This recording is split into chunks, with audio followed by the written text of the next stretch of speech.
ప్రతి ఉగాదికి తెలంగాణ జాగృతి ప్రజా బడ్జెట్ ని ప్రవేశపెడుతుంది. రేపు పొద్దున జాగృతి గవర్నమెంట్లోకి వచ్చిన జాగృతి సంస్థ వాళ్ళు ప్రజా బడ్జెట్ ప్రవేశపెట్టాల్సిందే. దానికోసమే ఇలా మనం నాంది పలుకుతాము. వైద్యానికి సంబంధించి ఇవాళ ప్రతి ఒక్కరం కూడా అరిగోసబడుతున్నాం. వైద్యానికి మనం జాగృతి ప్రజా బడ్జెట్లో 25,000 కోట్లను కేటాయిస్తా ఉన్నాం. విద్యకు మంచి పెద్దపీట వేసి 30,000 కోట్ల రూపాయలు కేటాయించాలని చెప్పి మేము డిమాండ్ చేస్తూ ఉన్నాం. మరి 10,000 కోట్ల రూపాయలు యూనివర్సిటీలకు కేటాయించాలని డిమాండ్ చేస్తూ ఉన్నాం. 2 లక్షల మందికి ప్రతి సంవత్సరం ఉద్యోగం ఇస్తామన్నారు. ఈ సంవత్సరానికి 2 లక్షల మందికి ఉద్యోగాలు ఇస్తూ దానికి సంబంధించి 3,000 కోట్ల రూపాయలను బడ్జెట్లో పెట్టాలని చెప్పి మేము డిమాండ్ చేస్తూ ఉన్నాం. అన్ని రకాల వర్గాలు కూడా పెన్షన్లు రాకుండా ఇబ్బంది పడుతున్నారు కాబట్టి మీరు పెంచాల్సిన పెన్షన్కి 25,000 కోట్ల రూపాయలు తెలంగాణ జాగృతి ప్రజా బడ్జెట్లో ప్రతిపాదిస్తున్నది. 5,000 కోట్ల రూపాయలు ప్రజా కళాకారులకు పెట్టాలని చెప్పి జాగృతి బడ్జెట్ డిమాండ్ చేస్తూ ఉంది.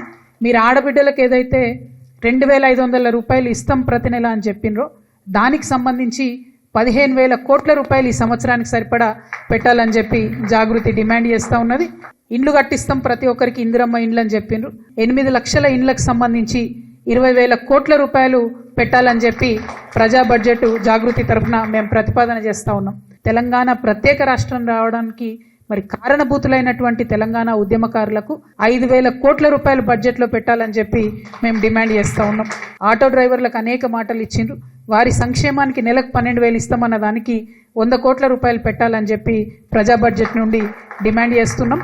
స్కూటీలు ఇస్తామని చెప్పి ఆడపిల్లలకి 5,000 కోట్ల రూపాయలు స్కూటీలకు ఇవ్వాలని చెప్పి మేము ప్రవేశపెడతా ఉన్నాం.